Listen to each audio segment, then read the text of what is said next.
किसान भाइयों, लहसुन की बुआई के समय कौन सा खाद डालें जिससे लहसुन की पैदावार ज़्यादा हो। इस समय पर उठती लहसुन की बुआई का समय चल रहा है। अगर आप भी लहसुन की खेती कर रहे हैं तो बुआई के समय सही खाद का प्रयोग जरूरी है ताकि पौधों की शुरुआत से ही पोषक तत्वों की पूर्ति हो जाए, जिससे पौधों की शुरुआती ग्रोथ और बढ़वार काफ़ी अच्छी हो, फसल एकदम हरी भरी रहे और लहसुन का उत्पादन ज़्यादा निकले। अगर आप भी लहसुन की खेती करने जा रहे हैं तो इस वीडियो को अंत तक देखिए। इस वीडियो में आपको पूरी जानकारी मिलेगी। जो साथी हमारे चैनल पर नए हो, चैनल को सब्सक्राइब कर लीजिए। वीडियो को अन्य किसान भाइयों तक शेयर भी कीजिए। किसान भाइयों, लहसुन की बुआई अगर आप भी करने जा रहे हैं तो खेत में कुछ ऐसे खाद है जिनका बुआई के समय या खेत की तैयारी के समय आप प्रयोग कर सकते हैं।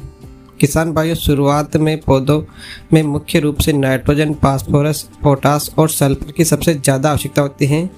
किसान भाइयों, अगर आप भी लहसुन की खेती करने जा रहे हैं, किसान भाइयों, पहला खाद आपको लेना है DAP, जिनमें नाइट्रोजन और फास्फोरस मिल जाता है। प्रति एकड़ 50 kg के आसपास आपको DAP का प्रयोग कर सकते हैं। 30 से 35 kg के आसपास आपको पोटास लेना है। इसके साथ ही किसान भाइयों 10 से 15 kg के आसपास सल्फर, जो दानेदार आता है, उसका प्रयोग भी कर सकते हैं।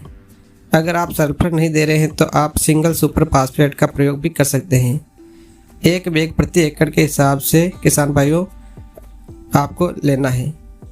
किसान भाइयों, अगर आप इस कॉम्बिनेशन के साथ लहसुन की बुआई करते हैं तो खेत में शुरुआत से ही नाइट्रोजन, फास्फोरस, पोटास और सल्फर की पूर्ति हो जाती है। इसके अलावा भी किसान भाई कोई भी मिक्स माइक्रोन्यूट्रिएंट्स खाद का प्रयोग भी कर सकते हैं। इन खादों के साथ मिलाकर जिसमें पौधे में कई प्रकार के सूक्ष्म पोषक तत्वों की पूर्ति हो सके।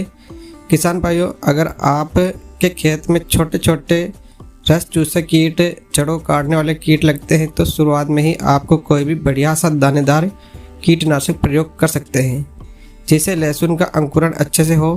किसान भाइयों, अगर आप भी लहसुन की बुआई करने जा रहे हैं तो लहसुन की बुआई के समय किसान भाई DAP, म्यूरेट ऑफ पोटास और सिंगल सुपर फास्फेट का प्रयोग करें।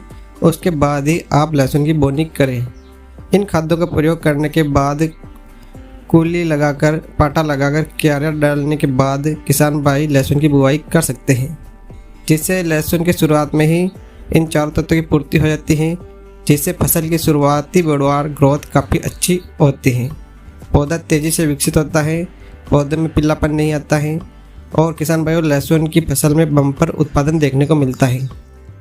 अगर आप भी लहसुन लगाने जा रहे हैं तो लहसुन की बुआई के समय इन चीज़ों का प्रयोग कर सकते हैं। इस वीडियो में बस इतना ही। मिलते हैं अगले वीडियो में।